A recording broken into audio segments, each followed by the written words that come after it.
कभी नहीं छोड़ेगा। दूर से बोले कभी नहीं, कभी नहीं, कभी नहीं, कभी नहीं छोड़ेगा। एक बार फिर से जोर से बोले कभी नहीं, कभी नहीं, कभी नहीं, कभी नहीं छोड़ेगा। तूफानों में साथ है, मैदानों में साथ है, तूफानों में साथ है, मैदानों में साथ है। जंग उसकी वो खुद ही लड़े, बियाबानों में साथ है। जंग उसकी वो खुद ही लड़े, बियाबानों में साथ है। ना छोड़ेगा, ना छोड़ेगा, ना छोड़ेगा, ना छोड़ेगा, अकेला कभी न छोड़ेगा। बोले ताली बजा के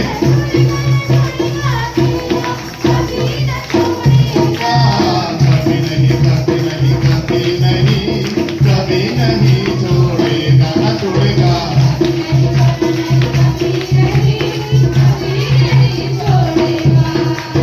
कभी नहीं, कभी नहीं, कभी नहीं, कभी नहीं छोड़ेगा, ना छोड़ेगा।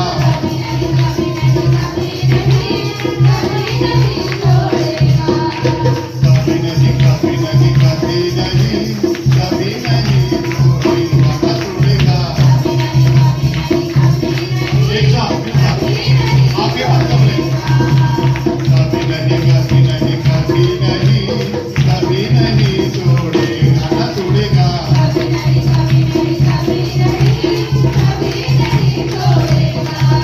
तूफानों में साथ है, मैदानों में साथ है।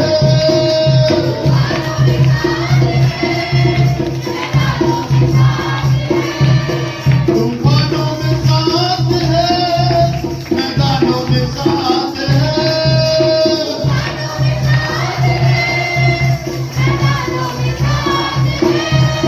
संग उसकी वो खुद ही लड़े, बियाबानों में साथ है।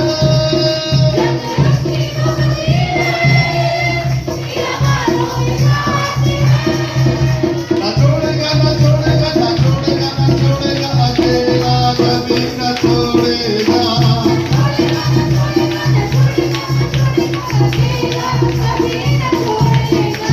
कभी नहीं, कभी नहीं, कभी नहीं, कभी नहीं छोड़ेगा, ना छोड़ेगा।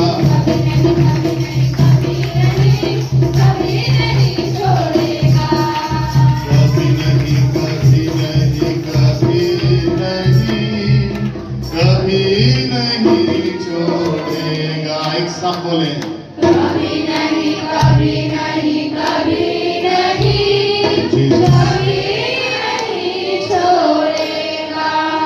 इसकी तारीफ करें जोर से, हाथ उठाकर। Hallelujah, hallelujah. ऊंची आवाज से तारीफ करें उसकी। Oh Jesus, Jesus, Jesus, Jesus, Jesus, Jesus, Jesus, Jesus, Jesus, Jesus, Jesus, Jesus, Jesus. यीशु, यीशु, यीशु, यीशु, यीशु, यीशु। आपको धन्यवाद, पवित्र आत्मा आ जाओ। ओ राजा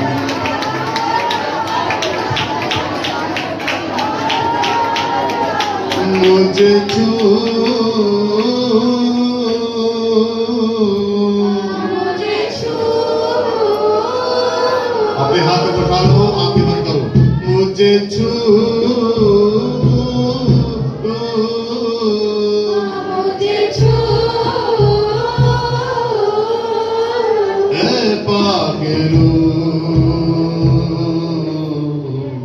ए पागलू। बोलिए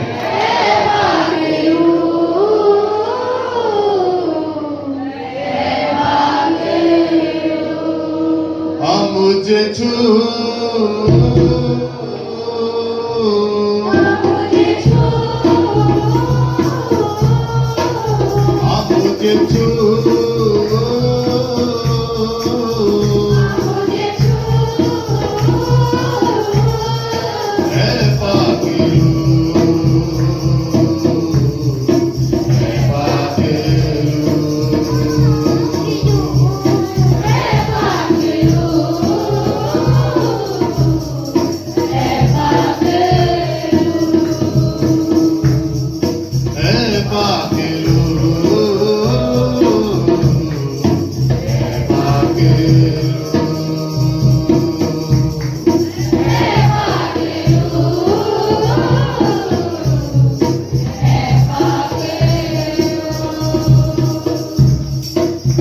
मेरी हर सोच पवित्र कर दे, मेरे ख्याल पवित्र कर दे।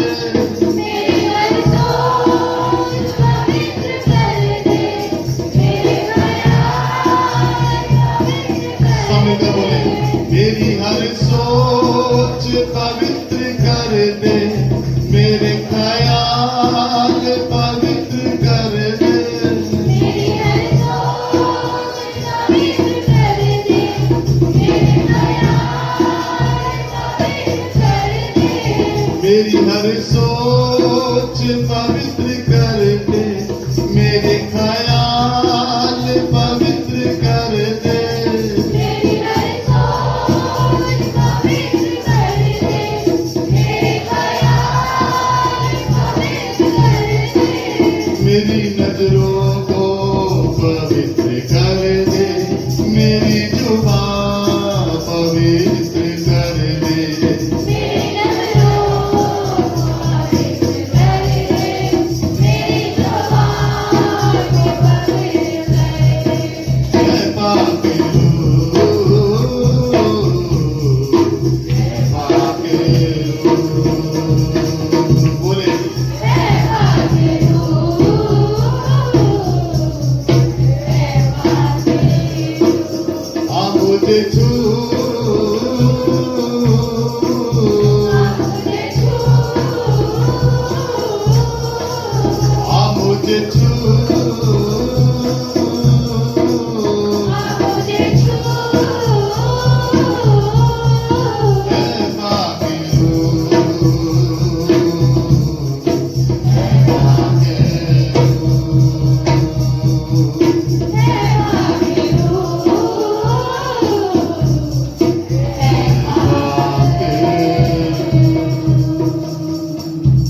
अपने हाथों को उठाएं और बोले, धन्यवाद यीशु मसीह, मैं आपसे प्यार करता हूँ, मुझे तैयार करें पूरे मन से, पूरी आत्मा से, पूरे प्राण से। मैं जानता हूँ आप मेरी इज्जत हैं, आप मेरा सम्मान है, आप मेरी बड़ाई है, आप मेरा आनंद है, आप मेरी शांति है, आप मेरी आशा है, आप मेरे उद्धार हैं। हृदय से धन्यवाद। आमीन। जोरदार ताली बजाइए इसको। आइए किस गाने पर बैठ जाएं। ये समझते हैं 10 मिनट खुदा के वचन को समझें।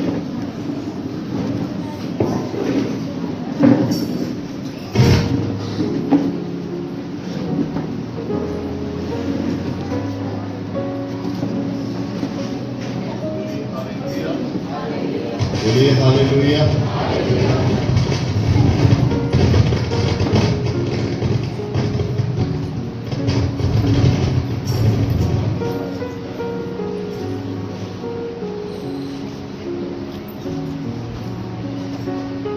हम जीवित परमेश्वर की जीवित कलीसिया में हैं।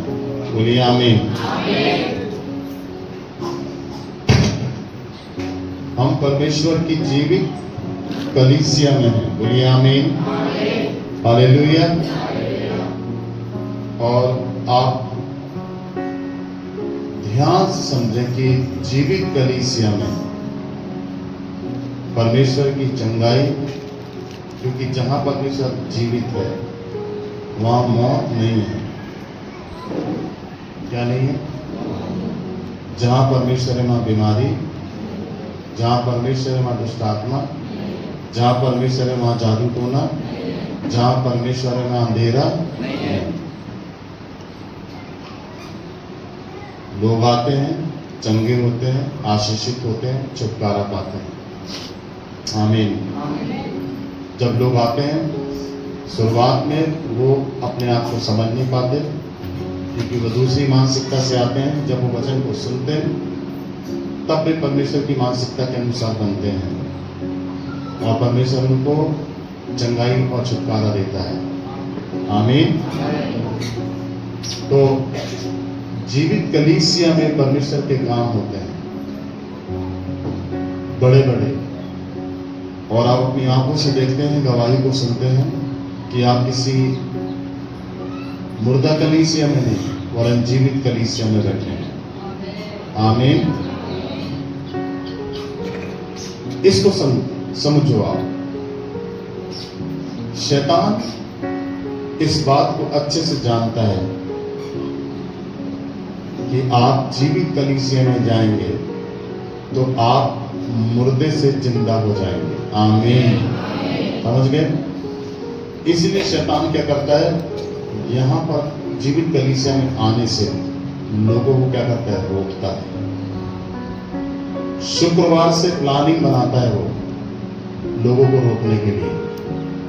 शुक्रवार को प्लानिंग बनाएगा वो, शनिवार को प्लानिंग बनाएगा, इतवार की सुबह सुबह प्लानिंग बनाएगा कि आप किसी भी रीति से जीवित चर्च में नहीं जाएं, क्योंकि वो जानता है कि अगर ये जीवित चर्च में गई, इसे छुटकारा मिला, बंधन टूटे और ये परमेश्वर की हो गई और मेरे हाथ से निकल गई और मेरे लिए नुकसान का कारण ये बनेगी, ये याद रखो। इसलिए मैंने ये देखा है, पवित्र आत्मा के द्वारा मुझे पता चला कि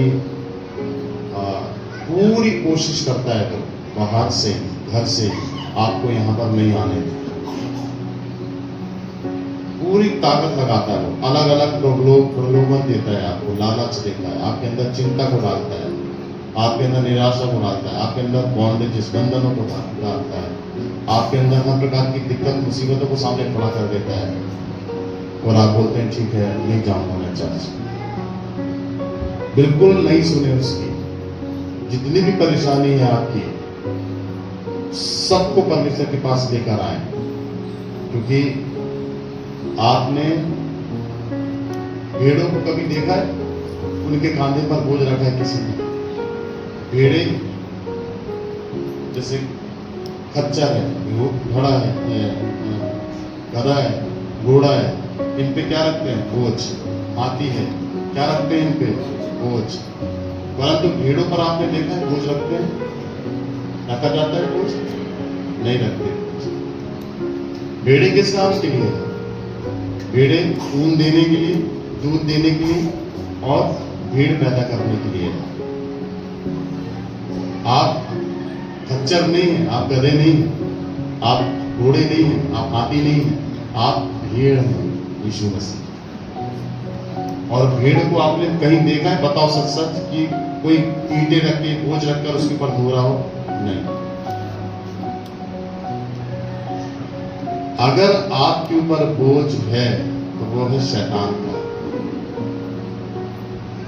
ठीक है? बाकी किसी जानवर पे नहीं। फिजिकली देखें तो जानवरों पे बोझ है। तभी यीशु मसीह ने क्या कहा कि अपना बोझ मुझ पर दे दो और मेरा जुआ अपने ऊपर ले लो। यीशु मसीह ने कहा, हे सब बोझ से दबे थके लोगों, मेरे पास आओ। थक गए आप जीवन से, परेशानी से, आप यीशु के पास आए और अपना बोझ उसको दें और उसका जुआ अपने ऊपर लें। बोलिए हालेलुया। नहीं चाहेगा शैतान कि आपका बोझ हल्का हो, किसी भी रीति से नहीं चाहेगा शैतान कि आप छुटकारा पा लें। मैंने अपनी लाइफ में ये देखा है, भेड़ों के ऊपर बोझ नहीं होता है। भेड़ों का काम दूध देने का, भेड़ों का काम भीड़ पैदा करने का, ऊन देने का काम। और एक अलग जानवर होती है भेड़। अभी मैं आपको बताता हूं, मेरे साथ निकाले यूहन्ना रचित सुसमाचार उसका 10 अध्याय, और यहां पर देखेंगे हम। चलिए इसको स्टार्टिंग से समझते हैं।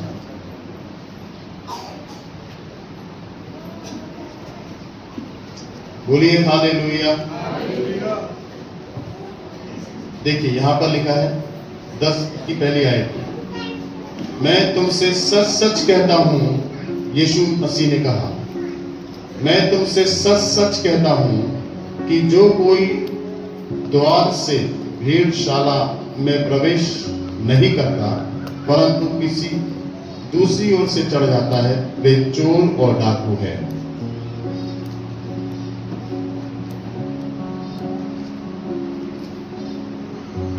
दूसरी ओर से चढ़ जाता, भेड़शाला के द्वारा भेड़शाला में प्रवेश नहीं करता, दूसरी ओर से चढ़ जाता है, यीशु कहता है वो चोर और डाकू है। चोर का काम क्या है? चोरी करना। डाकू का काम क्या है? लूटना। ठीक। तो यीशु पहले तो ये बात रखता है लोगों पर, आप पर, मुझ पर। वो कहता है भेड़शाला में प्रवेश नहीं करता, मतलब ये जो चोर है, डाकू जो है, ये वे लोग हैं जिनके अंदर राजनीति है, जो धर्म के ठेकेदार हैं, जो बिल्कुल शॉर्टकट रास्ता अपनाना चाहते हैं यीशु मसीह के राज में प्रवेश करने के लिए। परंतु यीशु यहां पर ये कहता है कि द्वार से ही आना पड़ेगा और कोई शॉर्टकट रास्ता नहीं। द्वार से ही आपको, दरवाजे से ही आपको आना पड़ेगा। और वो ये कहता है कि चोर और डाकू, भेड़ों की चोरी और लूटना, उनको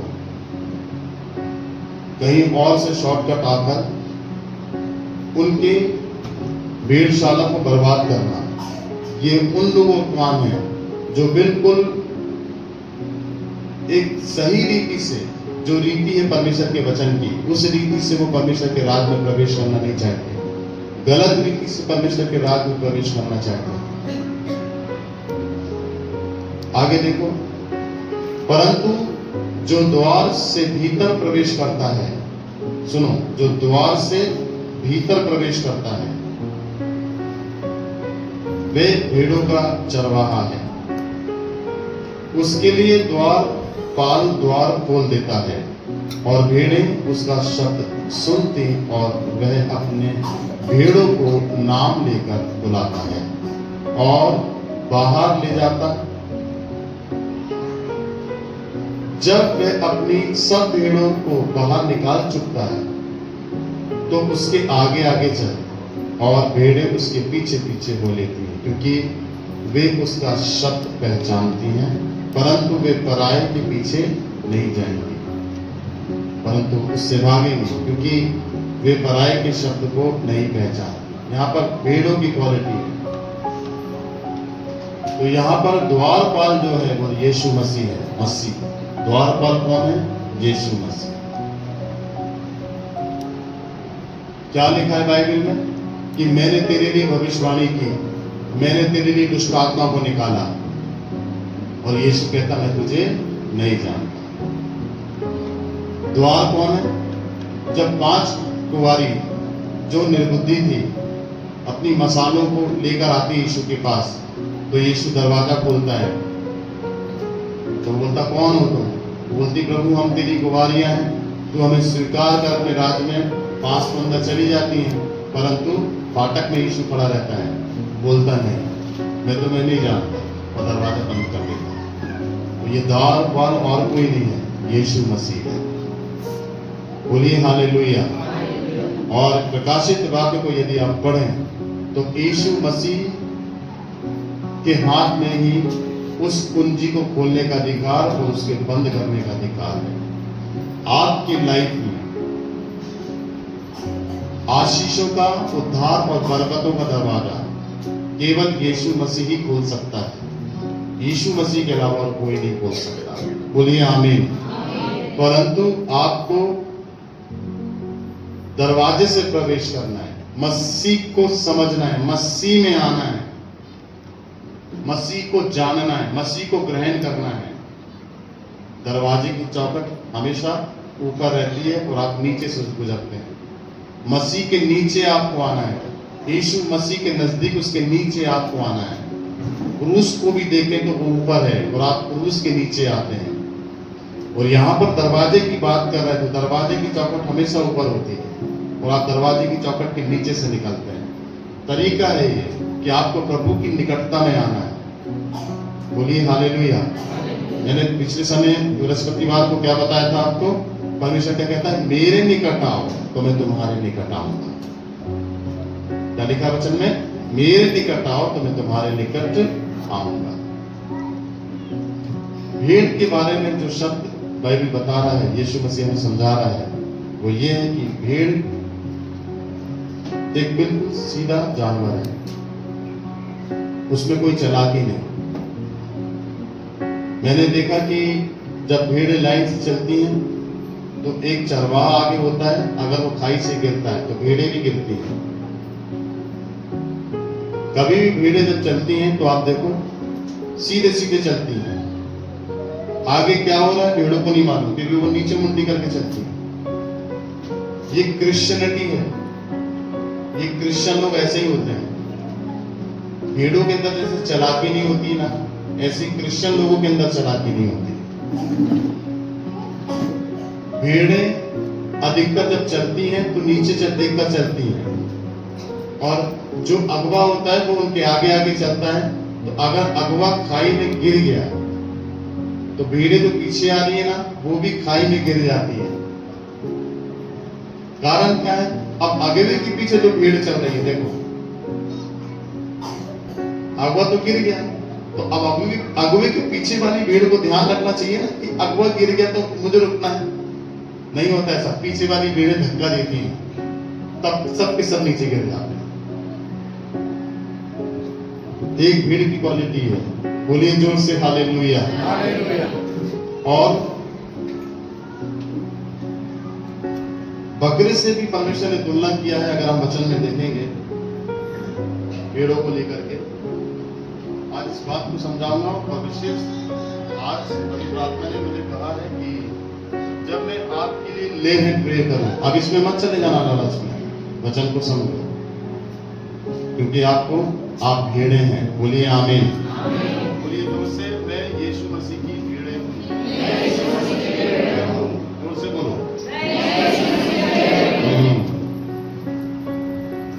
आप भेड़े हैं तो एक अलग क्वालिटी है भेड़ों की, और एक क्वालिटी ये है भेड़ों की कि अगर आप यूहन्ना रचित सुसमाचार में उस 38 साल से पड़े हुए व्यक्ति को देखें जो सिलो कुंड में पड़ा हुआ था 38 साल से, वहां पर लिखा है भेड़ फाटक के पास सिलो कुंड है।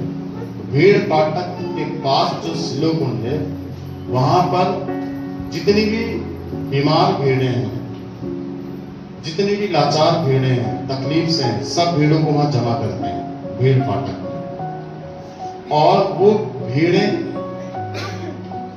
बलिदान के लिए जमा होती है भेड़ फाटक के पास। और भेड़ फाटक के पास ही एक कुंड है, सिलो कुंड, जिसमें सारे मरीजों को रखा जाता है, जो लकवे से ग्रसित व्यक्ति उनको रखा जाता है। जैसे भेड़ों को भेड़ फाटक के अंदर इकट्ठा किया जाता है, फिर वो कभी भी वहां से निकल नहीं सकती, बलिदान होने के बाद ही वो वहां से निकलेंगी। ऐसे ही सिलो कुंड में जितने लोग बीमार लाचार लकवे से ग्रसित हैं, उनको सिलो कुंड में डाल दिया जाता था और वो वहीं रहते थे, फिर वो कभी भी वहां से निकल नहीं सकते। अगर मर गए तो मर गए, और अगर पानी में उतर गए तो चंगे हो गए। इसलिए प्रभु यीशु मसीह ने भेड़ फाटक का शब्द यहाँ पर लाया कि भेड़ फाटक भेड़ों को जमा करने का एक स्थान है, जहां पर बलि होती थी। भेड़ों को ले जाते थे वहां से बलि करने के। अब लोग जो है सिलो कुंड में जो आते थे, वो भी इसी प्रकार से थे, लाचार है, लकवे से ग्रसित है, बीमार हैं, और वो वहां से निकलेंगे नहीं। वहां पर एक चरवाहा आता है जो 38 साल से पड़े व्यक्ति को से बात करता है कि क्या तू चंगा होना चाहता है। मतलब भेड़ आजादी से घूम नहीं सकती, फिर नहीं सकती, भेड़ों को स्वतंत्रता नहीं थी। ऐसे ही सिलो कुंड में जितने भी लोग पड़े हैं, वहां पर उनको स्वतंत्रता नहीं थी कि वो उठ के चल लें, ताजी हवा ले लें, बाहर निकल जाएं, आ जाएं। इसीलिए यहाँ पर लिखा है कि यीशु मसीह ने जिन भेड़ों को, जो आप हैं, उसके राज में जाएंगे, या वो आपको चुनेगा, आप उसे पहचान लेंगे। तो आप अंदर बाहर जाया करेंगी, कोई रुकावट नहीं होगी। जो भेड़ शैतान से बंधी हुई है, जो भेड़े बंधवाई में है, वो स्वतंत्र नहीं है, वो अंदर बाहर नहीं जा सकती। शैतान ने स्थिर कर दिया है। बहुत सारे लोग हॉस्पिटल के अंदर बंद हैं, बहुत सारे लोग पागल खाने के अंदर बंद हैं। रीजन क्या है? वो बीमार हैं। रीजन क्या है? वो हॉस्पिटल से बाहर नहीं आ सकते, हॉस्पिटल के अंदर नहीं जा सकते, बाहर नहीं घूम फिर सकते। पागल खाने में जो लोग हैं वो बाहर नहीं निकल सकते, उनको सीमित दायरा दिया गया है इलाज के बहाने से। ये शैतान की टेक्निक है। देखो, सुनो, समझो। जेल के अंदर जितने लोग हैं उनके लिए भी कोई स्वतंत्रता नहीं है, वो दायरे में है। जेल में वो आजादी से नहीं घूम फिर सकते। जैसे हम बाहर चले जाएं, कभी भी अपने मन से आ जाएं, कभी भी उठ के बाजार चले जाएं, कभी भी बाहर बैठ जाएं, कहीं भी चले जाएं, दिल्ली चले जाएं, मन करे बॉम्बे घूमी आए। जेल में जो लोग बंद हैं, हॉस्पिटल के अंदर जो लोग बंद हैं, पागल खाने के अंदर जो लोग बंद हैं, उनके लिए आजादी नहीं। यही है वो सिलोपन। और जो लोग किस अवस्था में हैं, वही है उनके लिए सिलोपन। कुछ लोग हॉस्पिटल से अच्छे हो जाते हैं, कुछ लोग हॉस्पिटल से अच्छे नहीं होते, मर जाते हैं। कुछ लोग पागल खाने में अच्छे हो जाते हैं, कुछ लोग नहीं होते अच्छे। कुछ लोग जेल से जमानत मिल जाती है, निकल जाते हैं। कुछ लोग जेल के अंदर सुसाइड करके मर जाते हैं। जिनको उम्र कैद की सजा हो गई, कभी भी वो निकलेगा नहीं बाहर, सड़ सड़ के मर जाएगा जेल के अंदर। ये वो भीड़ है। इनके लिए कोई मसीहा है? इनके लिए एक मसीहा है जिसका नाम है यीशु मसीह।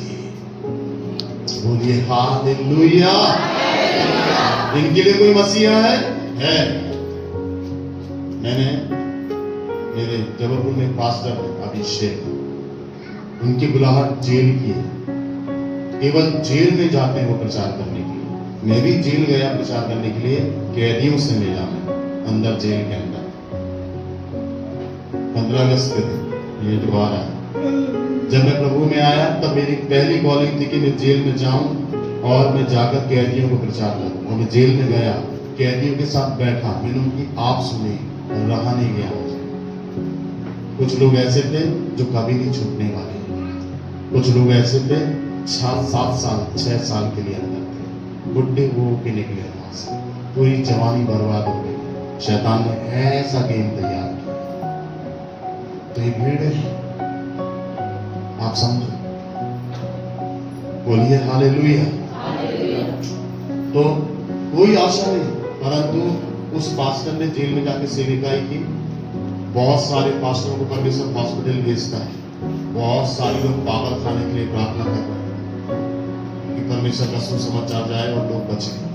मैं भी पागल खाने के लिए प्रार्थना करता हूँ, आगरे के और जितने भी भारत देश में पागल खाने हैं, जेल के लिए, कैदियों के लिए, हॉस्पिटल में जितने एडमिट है, जिंदगी के मौत से लड़ रहे हैं, उनके लिए, क्योंकि वो कैद हैं, उनके लिए आजादी नहीं है। आप समझो। बोलो जोर से हालेलुया, हालेलुया।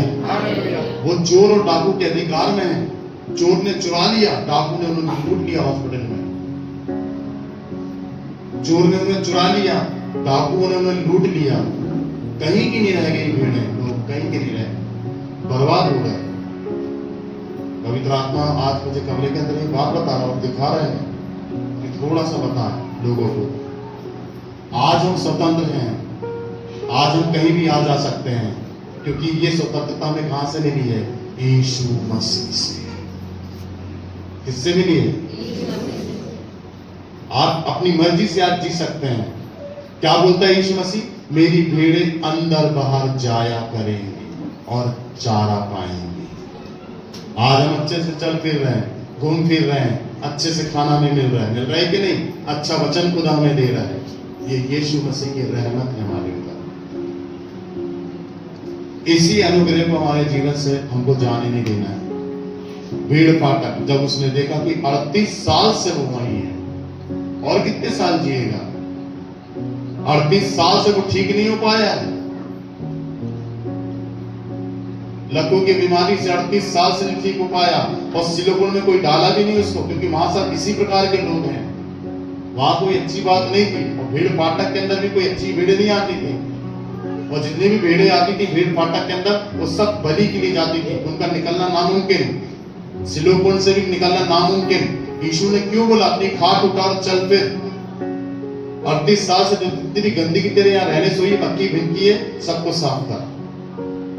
सड़ता है आदमी हॉस्पिटल में, सड़ता है आदमी पागल खाने में, सड़ता है आदमी जेल के अंदर, मालूम है आपको। 38 साल से जब एक ही जगह में पड़ा तो समझ लीजिए सवाल नहीं होगी, नहाया नहीं है, धोया नहीं है, पानी बगल में फिर भी नहीं नहा पा रहा। क्या बोला यीशु ने? उठ अपनी खाट उठा, उठा अपनी गंदगी को साफ करो जा।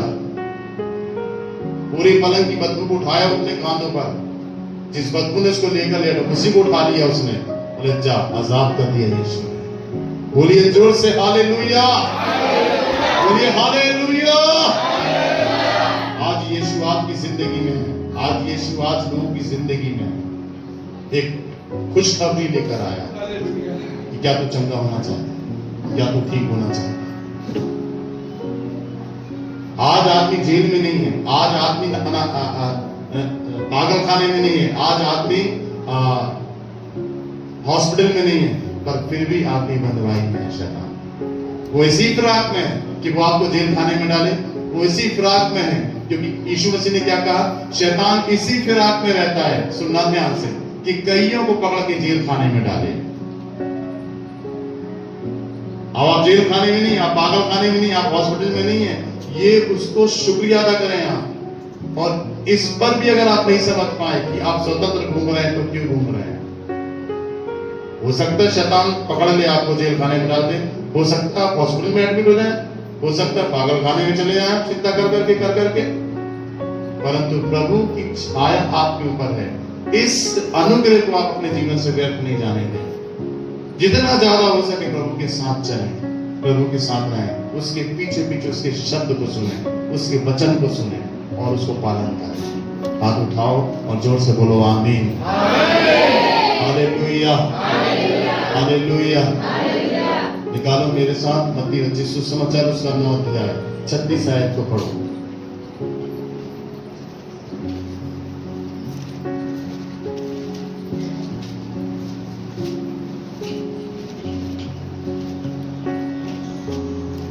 पढ़ो जल्दी से।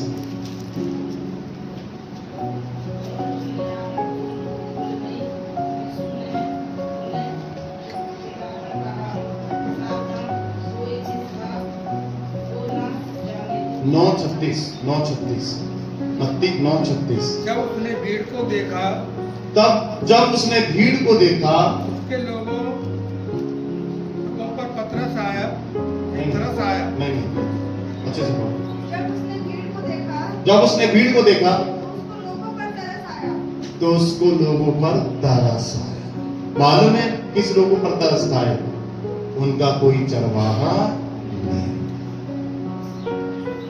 जब किसी व्यक्ति का या किसी परिवार का कोई चरवाहा नहीं होता ना चर्च, यीशु को उन लोगों पर तरस आता है।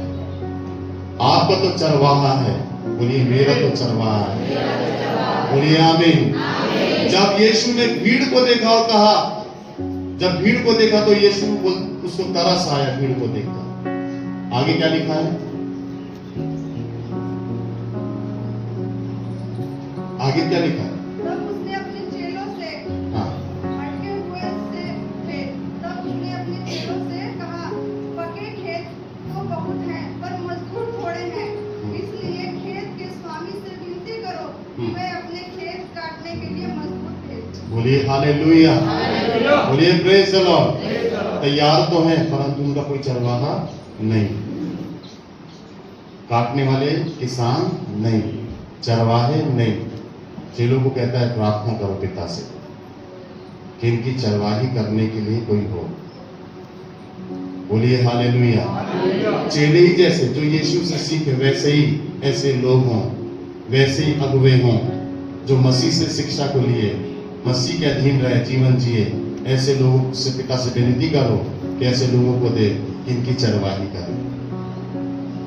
यशायाह भविष्यवक्ता की किताब निकालो, उसका 53 अध्याय, उसकी 6वीं आयत को पढ़ो जल्दी से। 53:6 पढ़ो।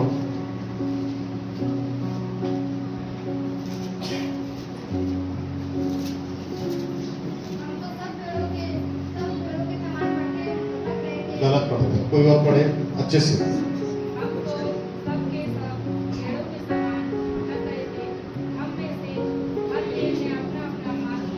हम तो सब भेड़ों के समान क्या हो गए थे? भटक गए। कैसे भटकता है भेड़? कैसे भटकती मालूम है आपको? जब उनका चरवाहा नहीं होता है।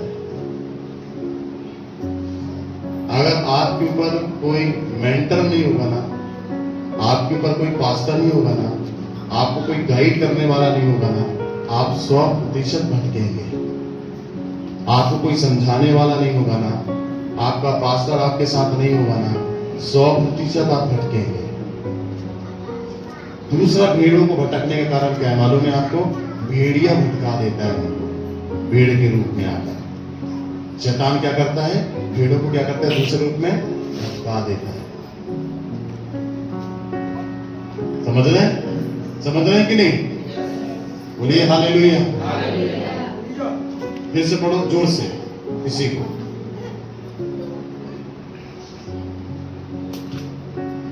हम तो सब के सब भेड़ों के समान भटक गए थे। हम तो सब के सब भेड़ों के समान भटक गए थे। हाँ, हम में से हर एक ने अपना अपना मार्ग लिया। हम में से हर एक ने अपना अपना मार्ग ले लिया जी।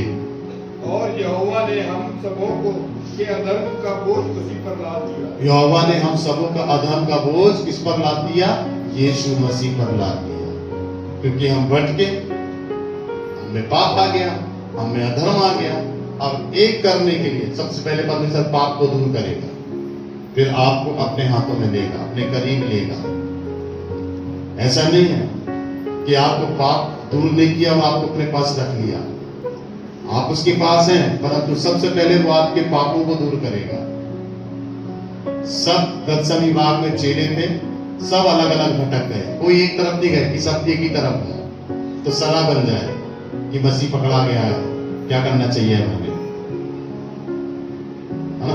भीड़ जब एक साथ होती है, सारे लोग एक क्रिश्चियन मसीह लोग एक साथ होते हैं, तो उनमें ताकत होती है सोचने समझने की, सलाह की, पैरोकार की, एडवाइस देने की सलाह होती है। जब एक होती है भीड़ें, पर शैतान क्या करता है? भटका देता है, ये एक ना हो। क्योंकि एक होंगे ना ये, तो जरूर इनमें से कोई ना कोई बुद्धिमान तो होगा, गाइड कर देगा इनको, तो ये एक हो जाएंगे, फिर ये अलग नहीं होने वाले। इसलिए दसवीं विभाग में जब यीशु मसीह को पकड़ने आए ना, तो 12 को उसने भटका दिया अलग अलग रास्ते में। ये एक नहीं हुए। चलिए, पतरस अलग भाग गया, अंद्रियास अलग भाग गया, यूहन्ना अलग भाग गया। अगर ये सब एक साथ भागते, वो एक साथ रहते, तो सलाह बनती और मसीह का इनकार ये नहीं करते। ये काम किसका है? किसका काम है ये? शैतान का। ऐसे वो परिवार के अंदर भी करता है। जब पूरा परिवार मसीह होता है, हस्बैंड वाइफ बच्चे मसीह होते हैं, तो उनके बीच में भटकाने का काम करता है। पति पत्नी को भटकाने का काम करेगा, बच्चों को भटकाने का काम करेगा। याद रखो, कलीसिया में जब पूरा कलीसिया एक होती है, तो कलीसिया में भटकाने का काम करता है। वो कलीसिया को तोड़ने का काम करता है, चर्च को तोड़ने का काम करता है। बोलिए हालेलुया। पर अब जो गलती होती है परमेश्वर क्षमा करता है, और हमारे सारे अधर्मों का बोझ परमेश्वर किस पर ला देता है? यीशु मसीह। बोलिए हालेलुया। यशायाह 40 उसका 11 पढ़े।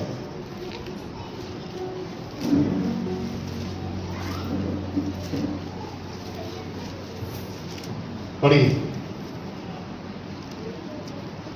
वह चरवाहे के समान अपनी झुंड को चराएगा। वह भेड़ों के बच्चों को अवकाश में लिए रहेगा और दूध पिलाने वालियों के वो धीरे धीरे से चलेगा। फिर से पढ़ो उसको अच्छे से, और साफ साफ जल्दी नहीं, आराम से पढ़ो। वह चरवाहे के समान अपनी झुंड को चराएगा। वह चरवाहे के समान अपने झुंड को चराएगा। जी, वह भेड़ों के बच्चों को अवतार में लिए रहेगा। वह भेड़ों के बच्चों को कहाँ लिए रहेगा? अंकवार में, हैं? अंकवार। भेड़ों के जो बच्चे होते हैं ना, अब यहाँ भी समझ लो, जिद्दी टाइप के होते हैं। जैसे बच्चे हमारे होते हैं ना, एक खिलौना चाहिए मतलब चाहिए, पापा चॉकलेट चाहिए मतलब चाहिए। अब पापा कहीं से भी ला के देंगे। बच्चे कुछ तो जिद्दी होते हैं। तो कुछ कुछ भेड़ों के बच्चे ना वो मेमने होते हैं, तो जिद्दी होते हैं। सुनो, तो चरवाहे के अंदर क्वालिटी होती है। चरवाहा क्या करता है, बच्चा जब नहीं मानता है ना तो पिता मार लगा देता है। तो चरवाहा क्या करता है कि जब मेमने जो होते हैं ना भेड़ों के, जब जिद बना करते हैं तो वो यहाँ वहां भगते हैं। तो बच्चा जिद करता है यहाँ वहां की। तो ऐसी बिल्कुल सिंपल हिंदी समझा रहा हूँ आपको, दिमाग में बैठ जाए। भेड़ों के बच्चे ना फिर माँ के साथ नहीं चलते हैं, कूदते हैं, कांदते हैं यहाँ वहां। अब यहाँ वहां बच्चा भगेगा तो भटकेगा, और यहाँ वहां बच्चा भेड़ का भगेगा तो फिर शिकार पकड़ लेगा उसको कोई ना कोई। तो चरवाहा क्या करता है, उसकी टांग में घाव दे देता है, तो वो चल नहीं पाता। आपने देखा बहुत सारे घोड़े खच्चर घूमते हैं रोड में, उनके दोनों पैरों को बांध देता है चरवाहा, है ना। तो धीरे धीरे चलते हैं वो ऐसे से। अगर वो पैर को चरवाहा गधों के घोड़ों के खोल दे तो वो उसके बस में आने वाला नहीं। इसलिए परमेश्वर क्या कहता है कि तुम घोड़ों खच्चरों के समान ना बनो जो समझ नहीं रखते। उनकी जो लगाम है रात से रोकनी पड़ती है। तो चरवाहे जो बुद्धिमान होते हैं ना, घोड़े के दोनों पैरों को बांध देंगे, थोड़ा सा ढील लेंगे, चल सके बस, भाग नहीं सके। यहाँ पर भेड़ों को तो बांधा नहीं, परंतु चरवाहा क्या करता है, भेड़ों को क्या करता है, भेड़ों को उसके मेमने को जो उधम मचाता है, जिद्दपना करता है, उसकी टांग को तोड़ देता है लाठी से। तो वो चल नहीं सकता, भाग नहीं सकता। फिर उसको क्या करता है, उसकी टांग टूट जाती ना, उसी मेमने को, बच्चे को अपने कांधे पर रख लेता है। जोर से बोलिए हालेलुया, हालेलुया। जब आप मसीह में सही रीति से नहीं चलते ना, तो आपके ऊपर तकलीफ लेकर आता है। समझ लो आपकी टांग तोड़ दी है। तो इसका मतलब ये नहीं कि आप नीचे गिरे हैं, फिर भी वो आपको कांधे के ऊपर बैठा लेता है। और सुनो, चरवाहा जो मेमना जिसकी टांग चरवाहे ने तोड़ी, उसकी टांग जब तक ठीक नहीं होती तब तक उसको कंधे में लिए चलता है वो। और बड़ी बड़ी भीड़ें चलती रहती है, कंधे में लिए चलता है वो। जिस समय उसकी टांग ठीक होती है फिर उसको छोड़ता है, फिर उसके अंदर बुद्धि आती है कि मुझे भागना दौड़ना। बोलिए हालेलुया, बोलिए जोर से हालेलुया। इसीलिए रोमियो की किताब में लिखा है कि परमेश्वर की योजना को अनुभव से मालूम करते। मेमने के अंदर अनुभव आ गया, अगर मैं इधर उधर भागूं फिर से मेरी टांग टूटेगी, मुझे झुंड में चलना है। ये चरवाहे की क्वालिटी है। बोलिए जोर से हालेलुया। और मैंने जैसा कहा, भजन संहिता 55 अध्याय निकालो, उसकी 22 आयत को पढ़ो।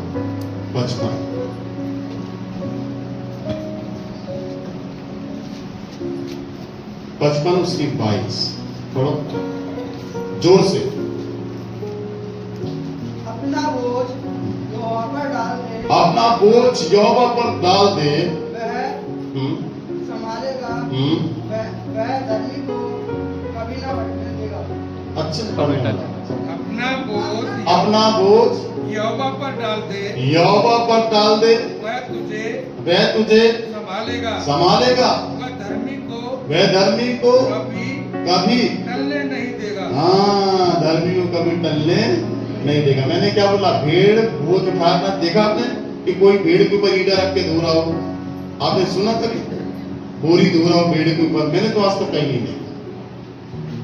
भेड़ बोझ धोने के लिए नहीं होती। गधे, खच्चर और बैल, हाथी, घोड़े होते हैं बोझ, ये अलग जानवर है। परंतु परमेश्वर ने हम विश्वासियों को बोझ धोने के लिए नहीं रखा है। उसने बोला है हमें अपने बोझ को यीशु मसीह पर डालना है। बोलिए आमीन, बोलिए हालेलुया, बोलो मेरे पीछे, मुझे अपने बोझ को यीशु मसीह पर डालना है। आमीन। और बोलो हाथ उठाकर, मैंने अपना बोझ यीशु में डाल दिया है। मुझे परमेश्वर ने बोझ ढोने के लिए नहीं बुलाया है। मैंने अपनी सारी चिंता, अपनी सारी निराशा, अपने सारे पापों का, धर्मों का, चिंता का, निराशा का बोझ अभी यीशु मसीह में डाल दिया है, डाल देता हूं। आमीन, हालेलुया। और आपका बोझ उस पर चला गया और आप क्या हो गए?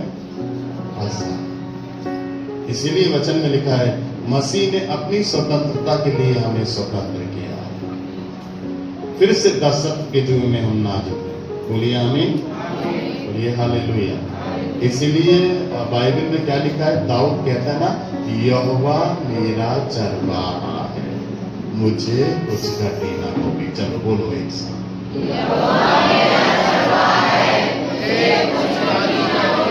वह मुझे हरी हरी चराइयों में लेके चलता है।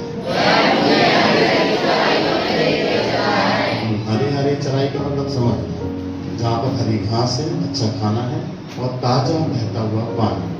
परंतु भेड़ें क्या करती हैं?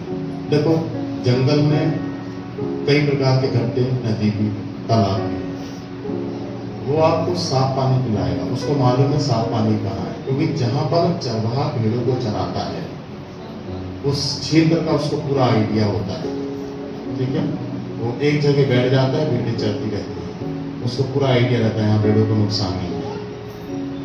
यीशु मसीह जहाँ पर आपको रखता है, यीशु मसीह को मालूम है आप सेफ हैं, आपको नुकसान नहीं है। सुनते जाओ।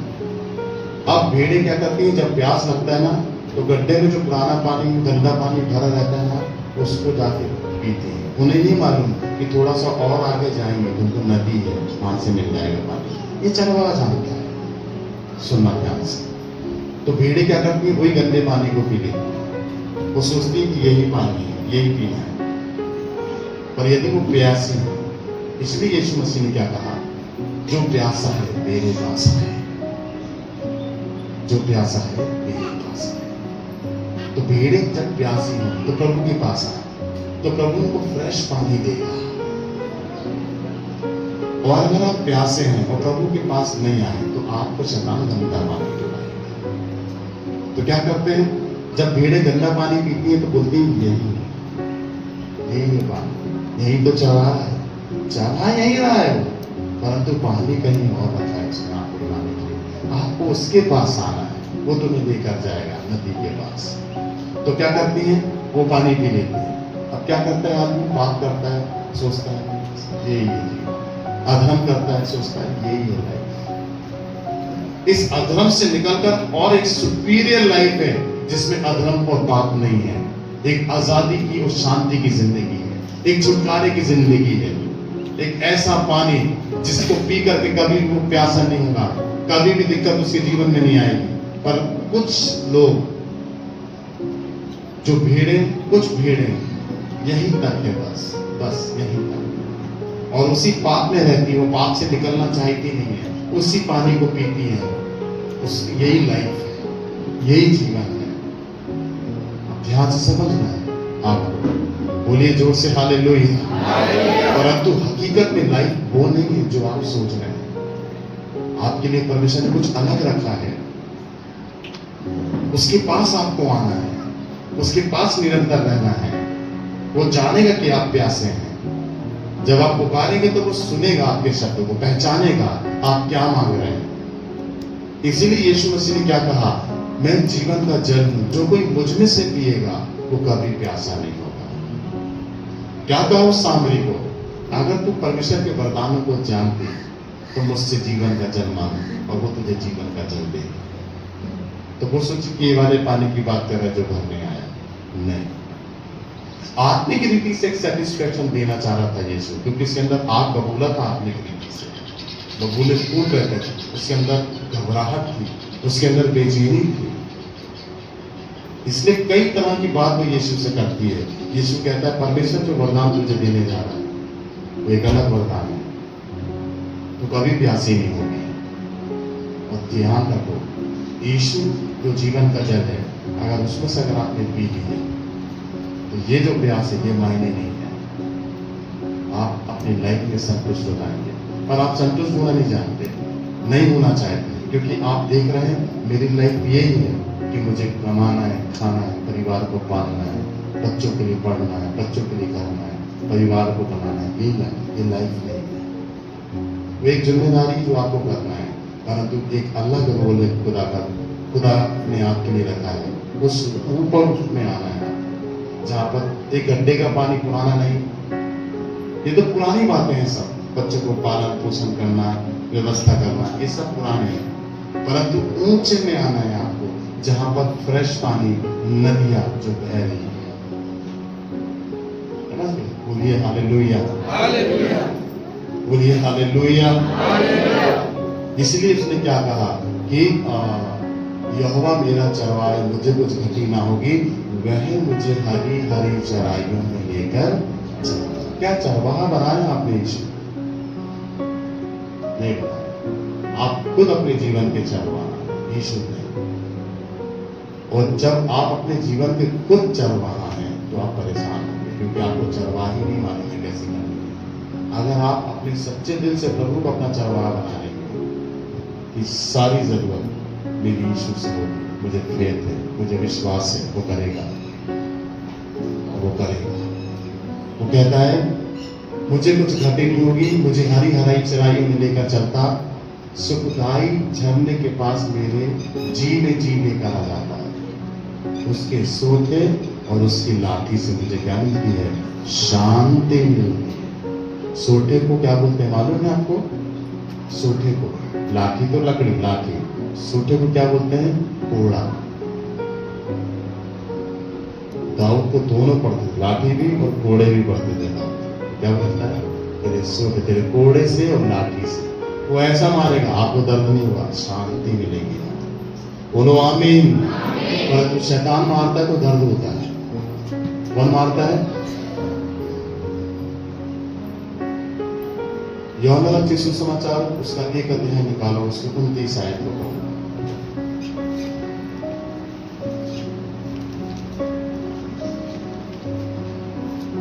पढ़ो जल्दी।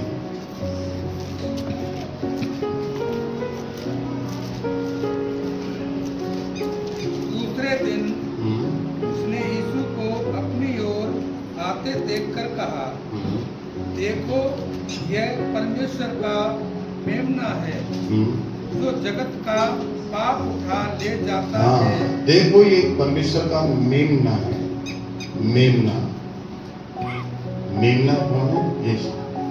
क्या कर रहा है? जगत के आपके पापों को उठा, जो बोझ है आपके पापों का, किसने उठाया? बोलो मेमने ने।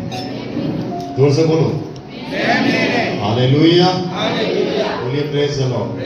बस 2 बात बता के समाप्त करूंगा, इसको भी अच्छे से समझो। द्वार के बारे में अभी नहीं बताऊंगा, द्वार के बारे में अगले संडे बताऊंगा आपको। अभी भेड़ों के बारे में हम चल रहे हैं। निकालो भजन संहिता 147 उसकी 3री आयत को पढ़ो। भजन संहिता 147 3री आयत को पढ़ो।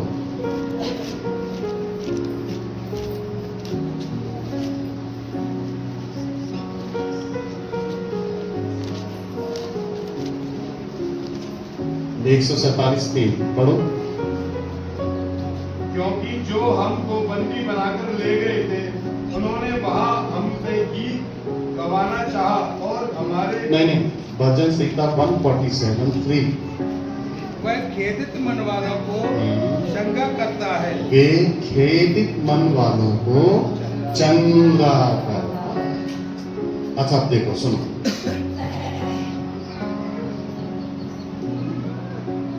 कुत्ता होता है ना, कुत्ता चोट लग जाए उसके पैर में, कैसे ठीक करता है?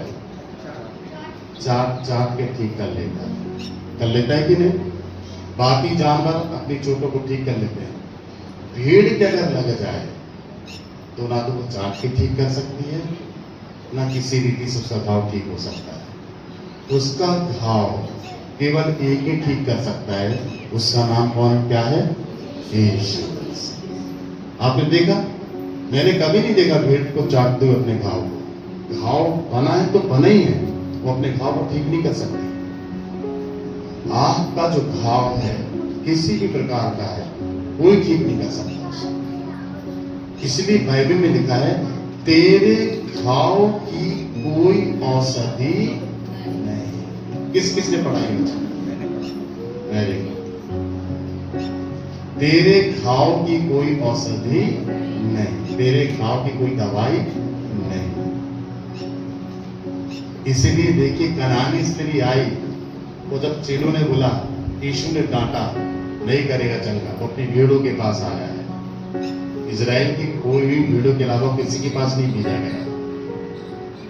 हाँ, नहीं बोला, बालकों की रोटी लेकर कुत्ते में आगे डालना ठीक नहीं है। तो धिक्कारा उसको, भगाया उसको, नहीं भगी, क्योंकि वो जानती थी कि यही एक ऐसा व्यक्ति है जिसके द्वारा मेरी बेटी ठीक हो सकती है, और कोई मेरी बेटी को ठीक नहीं कर सकता। इसलिए वचन में लिखा कि तेरे घाव की कोई औषधि नहीं है, तेरे जख्म की कोई दवाई नहीं। हकीकत में चाहे वो दुष्ट आत्मा का जख्म हो, जादू टोने का जख्म हो, तंत्र मंत्र विद्याओं का जख्म हो, किसी भी प्रकार की बीमारी का जख्म हो, यीशु मसीह के अलावा, चाहे वो तंगी का हो, आर्थिक समस्या का हो, कर्जे का हो, भविष्य का हो, यीशु मसीह के अलावा उस घाव को कोई ठीक नहीं कर सकता। फिर से पढ़िए उसको भैया। वह खेदित मन वालों को वही खेदित मन वालों को चंगा करता है, चंगा करता है, और उनके हाँ शोक पर हाँ, पट्टी बांधता है, और उनके शोक पर मरहम पट्टी बांधता है। मलहम और पट्टी को बांधता, मतलब दवाई भी देगा और पट्टी भी बांधेगा। केवल यीशु मसीह के अलावा और कोई समाधान नहीं है हमारे जीवन का। क्या करना है? उसी के पास आना है। क्या करना है हमें? उसी के पास आना है। बोलिए आमीन, हालेलुया। बोलिए भेड़। भेड़ मतलब क्रिश्चियन, ईसाई, आप, है ना? क्या है क्वालिटी आपकी? आपकी कोमलता। भेड़ कोमलता को दर्शाती है, भेड़ पवित्रता को दर्शाती है, भेड़ मासूमियत को दर्शाती है। ठीक है? मेमने का प्रतीक क्या है? परमेश्वर के मेमने का जो बलिदान हुआ और जो बोझ भेड़ों का उसने अपने ऊपर ले लिया, उसका प्रतीक क्या है? वो निर्दोष है, शुद्ध है और पवित्र है। वो मेमना कौन है? यीशु मसीह। कौन है मेमना? क्या क्या है वो? निर्दोष है, शुद्ध है, पवित्र है। जोरदार ताली बजाइए। बोलिए हालेलुया, बोलिए प्रेज द लॉर्ड। सो प्रभु के साथ हमको चलना है, हमको पराये का शब्द नहीं सुनना है, पराये के शब्द से हमको भागना है। जो बात वचन से नहीं है उनको नहीं मानना है आपको। जो बात वचन से नहीं, वो बात नहीं है। जो बात वचन से नहीं होती ना, यही बात पराई है। जो बात वचन से आपको कोई सिखाए, समझाए, वो आपके चरवाही यीशु की शब्द है, उसको मानो। बोलिए आमीन। जो चीज वचन से नहीं है ना, उसको आपको, उस पर आपको नहीं चलना है। अगर उस पे आप चले तो आपने पराये का शब्द सुन लिया और आप चल रहे हैं। भेड़े कैसे पहचानेंगे अपने शब्द को? वो कहता है मेरी भेड़े मेरा शब्द पहचानती हैं। सुनो ध्यान से, इस बात को आप समझ लो। वो कहता है मेरी भेड़े मेरा शब्द पहचानती हैं। कैसे पहचानेंगी? क्योंकि वो शब्द जो है उसका चरवाहे के वचन का शब्द है। आप यीशु के शब्द को कैसे पहचानेंगे? उसमें वचन होगा यीशु का। आमीन, हालेलुया। जोर से बोलो हालेलुया। और जिस बात में परमेश्वर का वचन नहीं है वो पराये का शब्द। जिसमें परमेश्वर की महिमा नहीं छुपी है वो पराये का शब्द है। और जिस वचन में, जिन बातों में, जिस सलाह में परमेश्वर का वचन नहीं है, परमेश्वर की महिमा नहीं छुपी है, उसको नहीं समझ लो, वो पराई का शब्द है। इसलिए आपको डरना है पराई शब्द से, घबराना है नहीं। मैं तो वचन की आवाज सुनूंगा, मैं तो मेरे खुदा की आवाज सुनूंगा, मैं तो मेरे परमेश्वर की आवाज सुनूंगा। इसीलिए अब हुकूम क्या बोलता है, मैं गुम्मट पे चढ़ जाऊंगा ऊंचे में और ताकूंगा परमेश्वर को और सुनने के लिए कान लगाऊंगा कि वो मुझसे क्या कहता है। ऊंचाई पे आना, नीचे तो हल्ला होगा, ऊंचाई में ज्यादा जाओगे तो शोरगुल बंद होगा, जिससे कि आप आराम से खुदा की आवाज सुन सकते हो। ऊंचाई का मतलब है उपवास में जाना, उपवास में जाकर खुदा की आवाज को सुनना। गुम्मट का मतलब क्या है? ऊंचाई मतलब उपवास, कि वो मुझसे क्या कहता है। बोलिए आमीन। परमेश्वर आपको आशीष दे। God bless you.